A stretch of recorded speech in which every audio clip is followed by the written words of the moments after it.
1947 में मिली आजादी के बाद से श्रीलंका भारी आर्थिक संकट के दौर से गुजर रहा है। इस कारण देश में महंगाई अपने चरम पर पहुंच चुकी है।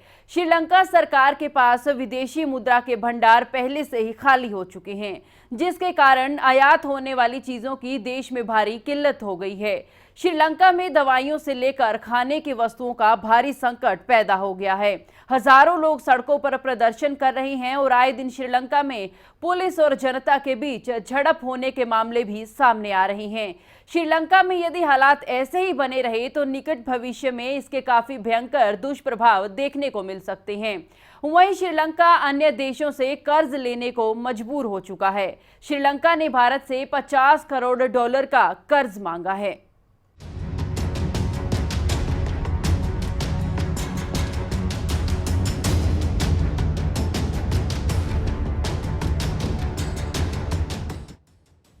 श्रीलंकाई मंत्रिमंडल ने देश में गंभीर विदेशी मुद्रा संकट के बीच पेट्रोलियम उत्पादों की खरीद के लिए भारतीय एक्सिम बैंक से $500 मिलियन के ऋण की मांग की मंजूरी दी है। गौरतलब है कि देश 1948 में ब्रिटेन से आजादी के बाद से सबसे खराब आर्थिक उथल-पुथल से जूझ रहा है।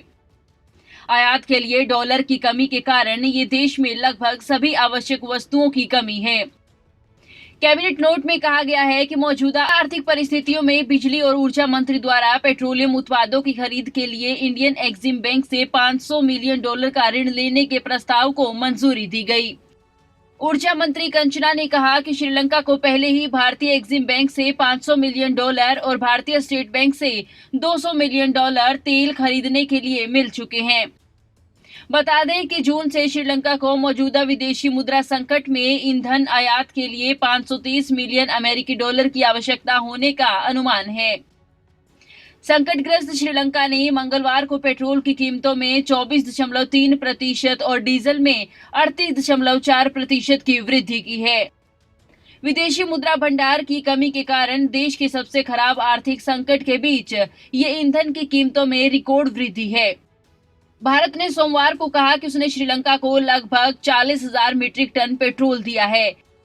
इससे पहले 2 अप्रैल को भारत ने श्रीलंका को 40 टन डीजल भेजा था।